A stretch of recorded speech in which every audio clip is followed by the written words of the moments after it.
世界最大の秘密結社、それがフリーメイソン。偉人たちも数多く在籍したこの組織の起源に迫る。世界を裏で牛耳る秘密結社フリーメイソンの真相とは。はい、今日は大事な話があります。アルゴメトリーのケンちゃんと。そんなこと聞いてないヤミコです。はい、今日はね、うんちょっと視聴者の皆さん本当に突然なんですけど、最近はねちょっとありがたいことに本当この2ヶ月ぐらいで3万人ぐらい増えて今4万人になって、もうめっちゃありがたいんですけど、ちょっと最近、動画とか撮っててちょっとこのままじゃいけないなって思う時が結構あって、でなんかそもそもなんで YouTube やってるんだっけとか、なんかそういうのを、別に視聴者の皆さん求めてないと思うんですけど、僕は別にこれで登録者が減ってもいいと思ってて、でもやっぱちゃんと伝えたいなっていうのがあって、僕もともと東京のあるテレビ局で、仕事してたんですけど、で2人してねテレビ局辞めたんですよ今年。いろんなことがねありましたよ。いやなんかそうテレビ局で働いてる時から、YouTube やってて、結構テレビの人ってなんかこう YouTube をバカにするようなところがあって、俺はなんかあんまりそういう考えがすごい嫌だった。その YouTube やってることどうなのみたいなことも言われたりしたんですよ、会社とかで。あるテレビ局でバラエティを作ってたんですけど、若手にチャンスがね、あるっちゃあるんですけど、ちょっとやっぱ僕たちの中で自分たちがこれが面白いっていうのをやれるみたいな場があんまりなかったんですよ。それが僕は YouTube だったんですよ。だから上司とかさ、なんかわかんないですけど、なんかテレビ局の人に何か言われても、俺はあんまりその気にしないんで、その中でその11月に斉藤が入ってきてくれて、いろいろあって斉藤がいなくなってヤミコさんが来て一緒にやっていく中で、そういう思いがあってやってたんですけど、で楽しいんですけど、なんかやっぱ楽しいだけで YouTube やっててもしょうがないなっていうのがあって、こうやって今2人でやってて、ただ慣れ合いでやりたくないんでちゃんと目標を立てましょうよっていうことですごい大口叩いちゃうんですけど、僕たちは日本一じゃなくて世界一の都市伝説 YouTuber になります。今調べると分かるんですけど、watchmojo.com っていうチャンネルがあって、登録者でいうと、2000万人なんですよ。だから俺らがそれを超える頃にはなんかもう日本一の YouTuber にすらなっちゃうんですよ世界一の都市伝説 YouTuber を目指すと自動的に日本一の YouTuber になっちゃうんですよ。ヒカキンさんとかはじめ社長とか700万人とかかな今、だから別に今これ見てじゃあ無理やろみたいな、お前らに無理決まってんじゃんみたいな、まだ誰々すら抜かしてないやみたいなコメントめっちゃ来ると思うんですけど、全然それでもよくて、なんかこれの意味って視聴者の皆さんと一緒になんかこう夢を追いかけられたらなっていうのがあって、超臭いっすよこんなの。なんかそんなのはどうだっていいんですよ。だってそんな人の目気にしたら YouTube なんてやってらんないですからね、こんな格好やってらんないわそういう目標でやっていこうかなというので、ただちょっと遠すぎるんで、ちょっと謙虚な目標で、ちょっととりあえず100万人かな。全然謙虚じゃないですけどで100万人いったら渋谷の駅前にアルゴメトリーの広告出します。直近で言うと10万人行きたくて、ただ人数じゃないですよ僕が言いたいのは。なんかやっぱそうやって目標立てて視聴者さんと一緒に成長していくっていう、多分それが YouTube の醍醐味かなって思ってて、なんか多分その成長過程とか、何者でもない俺らが誰でも使える YouTube を使って、別に事務所も入ってない俺らが、普通の一般人の俺らが YouTube に動画を頑張って仕事しながら、その限られた時間でそうやって YouTube 上げて、で100万人いくってすげえことだと思うんですよ。すげえいい時代だなって、なんかそれってすごくないですか。でちゃんと目標立てて頑張っていきたいんで、やるからには好きだからこそ YouTube に助けられたからこそちゃんと極めたいなっていうのがあって、それで世界一2000万人っていうのを目標にしたいと思います。でもう無理だと思ってる、別に無理だと思いますよ。普通に見てて無理やろみたいな、どんなことしたらいけるんだよみたいなでもそれが無理だよっていろんな人が言ってもやる、僕たちは目指します。でこれをたった一人でも視聴者の皆さんが信じてくれるんだったら、僕たちはそれに挑戦し続けます。はい、すげえ真面目な話しちゃって、初めて見る人は何の話しとるんじゃいっって思うかもしれないですけど、まあさっき話したのが僕たちの本当に思ってることなんで、はいというわけでですね、本日は秘密結社シリーズお、今日はね、かの有名なねフリーメイソンについてまあ秘密結社といえばそこよね。お話しさせていただきたいと思います。なんかフリーメイソンって本当、毎回いろんな陰謀で出てくるけど、そうなんですよ。なんかよく中身は分かってない、まあ有名なので言うと、666とかね、それも何がどうつながってるのかよく分かんない。まあ謎が多いからこそね、人が引きつけられるってとこもあるんですけど、うちのチャンネルで言うとミステリーボックス開けるっていう動画あったんですけど、その中にも666っていうのが書いてある紙が入ってたりとか、まあ今日はね、そのフリーメイソンってそもそも何なのっていうところ、誰にでも分かるように、まあ、フリーメイソンを解説していきたいと思うんですけど、まあこの頭の悪いおねはまあいいかな、別に分かんない。はあ、じゃあ誰にでも分かるように説明しなさいよ。なんかあんたのこと見失ったわよ。なんで見失うの？見損ないよ、目の前にいるだろ世界を裏で牛耳る秘密結社フリーメイソンの真相とは。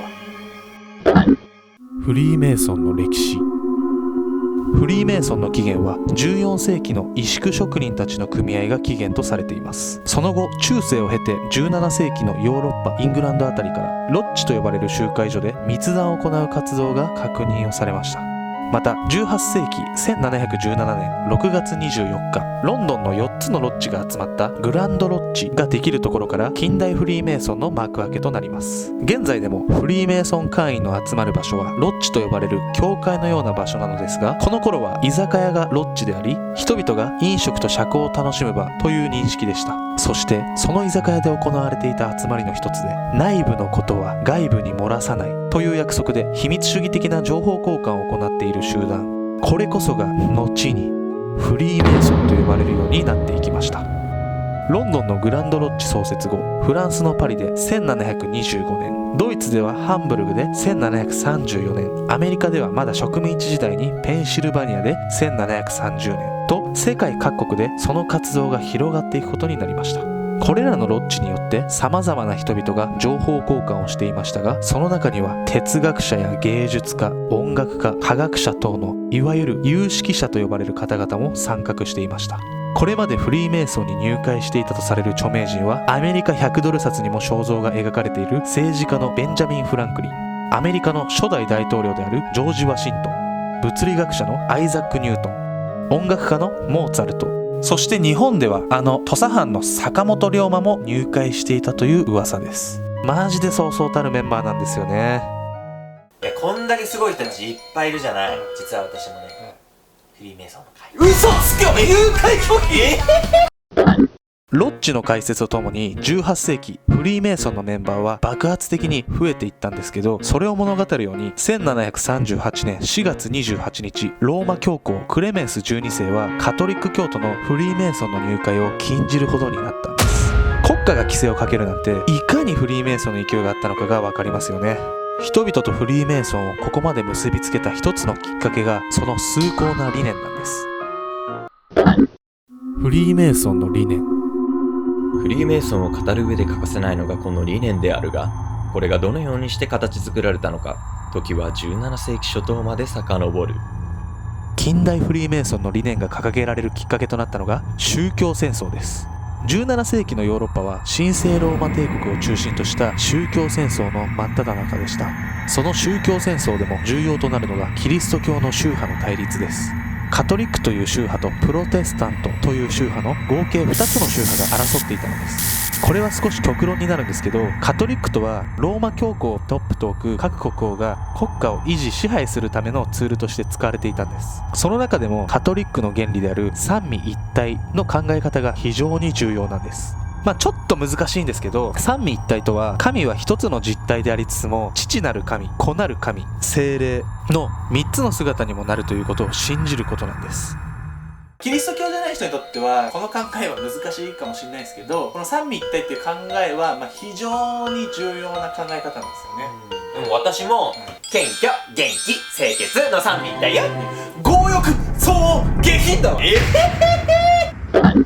カトリックは三位一体を信じないプロテスタントたちを異端児だと国民に信じさせ、その大義名分で戦争や侵略、そして虐殺までも正当化していったんです。次第に権力はカトリック信仰の国王に集中していきます。そしてその権力を振りかざして残虐な行為を続けていったんです。そんな抑圧された社会でカトリックの影響は強く、しかも完全なる階級社会で国王は戦争ばかり、もはや国民には自由や平和といったものは皆無に等しいという時代背景でした。そうした背景の中、30年戦争で皇帝の権威が失墜し、ヨーロッパ全土でもう異教徒を殺すのはやめようと言って戦争終結のために結ばれた平和条約がウエストファリア条約だったのです。そしてイギリスではピューリタン革命、名誉革命などの革命が起こり、絶対王政から立憲君主制となり、議会制が敷かれることによって国民の人権という動きに発展していきます。そうした時代背景の中で、哲学者や科学者などの有識者たちが冒頭でも言ったロンドンのコーヒーハウスに集まり交流をしていく中で生まれていったのが近代フリーメイソンの思想だったんです。少し難しい概念にはなるんですけど、そのフリーメイソンの思想とは理心論と自然科学です。言葉はちょっと難しいんですけど、理心論とは理性が人間の基礎であり、宗教を合理的に見直そうとする宗教的思想です。理性とは物事の道理を考える能力と定義しており、道理に従って判断したり行動したりする能力とも捉えています。要はそれまでの宗教戦争は人々が理性という道徳的な考え方ができなかったから起こったと捉えたんです。自然科学、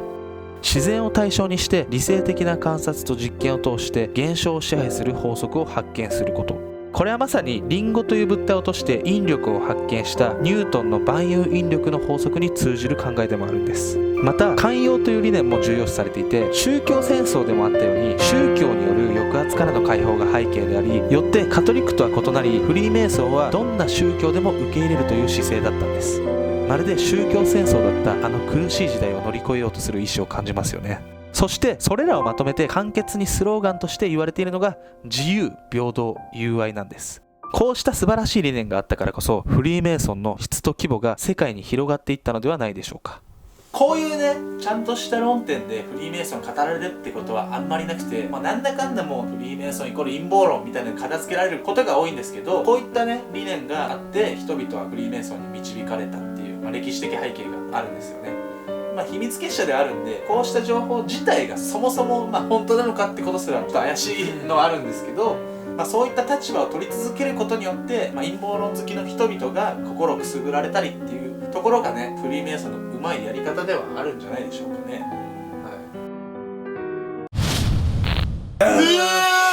検索してはいけないワードシリーズ第2弾です。